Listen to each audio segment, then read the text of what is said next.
Welcome back to the channel. In today's video we're talking, are we really ready for power cuts? Are you ready for power cuts? I've done a video a little while ago, where we covered the things that we might need to have or want to have when the power cuts happen. Basically things that will cover in things like a light or cooking and heating. But in today's video we're actually going to just literally discuss a little bit, are we actually ready for power cuts? As we all know, power cuts already been happening literally across the whole world. Many countries, especially European countries, been having a power cuts. Anyway, I've been messaged by many of you guys and you saying that power cuts have been happening in your little areas as well, although there have been unscheduled power cuts. And I totally understand, guys, there is loads of potentially somebody suggests like a fault on the line, and power cuts happen all the time. But recently for ourselves and for many of you that have commented and got in touch, that power cuts have been happening quite a bit more often and they've not been a scheduled power cuts. So that's what brought me on to obviously put this video out for you.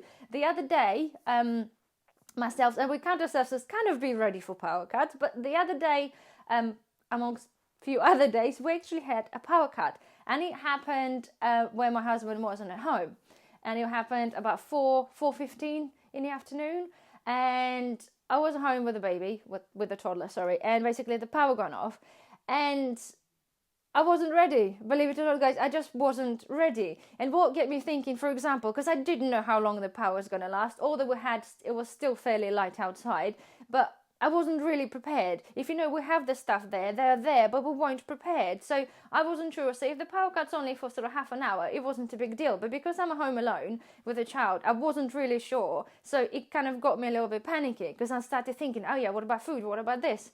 And yes, of course, we have the lights, we've got, candles, but cooking and the food, warming up, food for the toddler. And I thought about it. We have a camping stove, for example, that I showed you in the video before, that needs to have the external gas connected. And it's a big, it's 47-litre gas. So it was nowhere near the house. So I couldn't even connect it through the window to connect it to my stove if I wanted to cook it, because it was all the way on the other side of the garden and I couldn't possibly move that. So for me, that idea of cooking with the gas thing wasn't an option. We had another little stove, the little square little camping stove. I have ordered the gas for it the other day. It has arrived, but the gas is still sitting in the packets and we haven't even actually put it in there to make sure that the stove works or how it operates with the gas. So again, I couldn't do that neither. So although we had all of those things are kind of ready and prepared for power cuts, we weren't actually ready. So basically my advice to you guys is, so the power didn't actually last, it's only been like a half an hour. But basically the point is to you guys, make sure that you know where your things are and make sure you have tested all the things that you have for your power cut, and basically have a plan. So have a plan, say if the power only goes off for half an hour, have a plan of what you're going to do, if anything at all, because it's not really that long. But have a plan, say if the power cuts are for 4 hours or for half a day or 4 days. So have plans for each time span that you're basically preparing for. Because as I said again, as we are prepared, but I clearly wasn't prepared. I just wasn't ready, and I mentally wasn't ready. We read about this all the time. We see it on the news, and there's the coming power cuts happening, and we know they are happening already anyway. Just kind of mentally just wasn't ready, and physically just wasn't ready to experience that. So that's what brought me on to that video. So anyway, the point is, you guys, we had, like I said to you before, we have a lot of stock of candles. I'm sure you do as well, but they all sit in one place, and it's kind of pointless, because okay, if you know where you are, you can grab one, but if the power cut happens when it's dark, then you have to rummage through the cupboard. It's basically not convenient. So what I've started doing now is I've put in all the lanterns and the candles in every room that we're using, and I've put in more than one. So rather than having stuff in a cupboard, I will have a shelf, and I'll have like few candles between the plants ready to go. So if power cut happens whilst we're in that room, I have everything there. So I have a lighter in each room where the candles are. I have it nearby in the same place.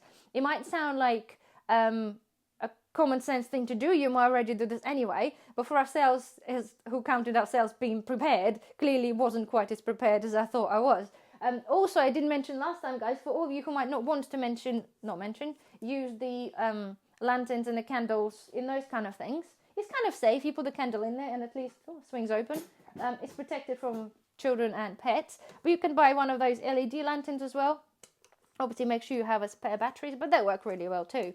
So basically now, as I said, guys, I can't turn it off now. I've put in everything in a room where I want it, and I know where it is. With the hob, we've got the gas now tested. There's an utility. It's sitting there all together, literally ready for me to cook with, because I don't want to be going through this sort of panicky situation if I'm at home alone. That what am I going to do? Also, I've thought, I don't know whether this will be interesting to anybody or not, but I've made a box, which is literally like a power cut box. But yes, you have your candle, your lighter, your torch, some spare batteries, and your power bank with the cable in there. Basically, you can either take it from room to room, or you can make one for each room, or just have, if you don't want to put stuff on the shelf, just have a little box with the bits there for each room, or as I said, one in between the whole house. Also, don't forget things like entertainment for kids. One thing I also found out, during a power cut, obviously when the power goes out, there is no internet.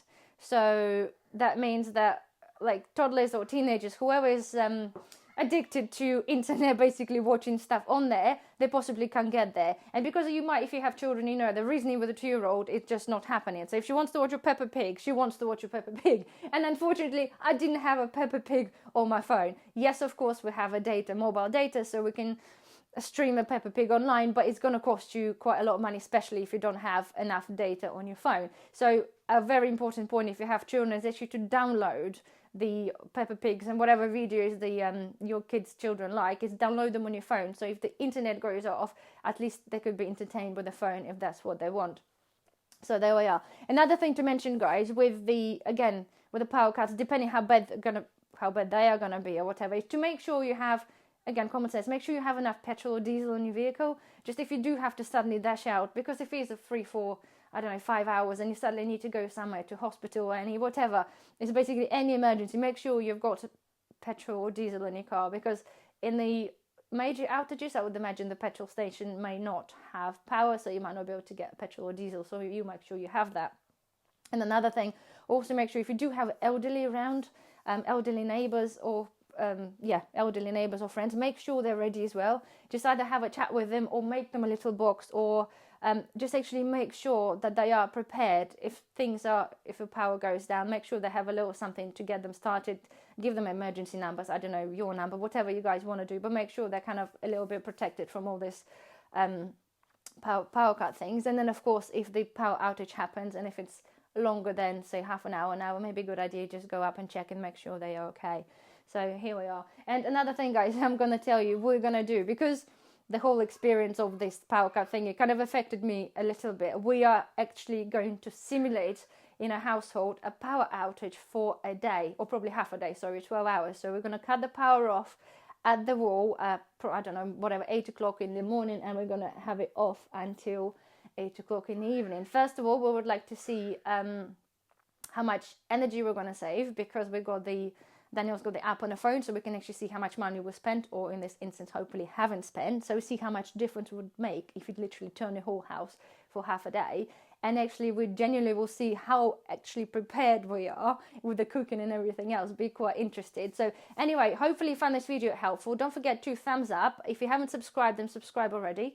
Sorry, if you haven't subscribed already, please subscribe. And we'll see you on the next video. Bye-bye.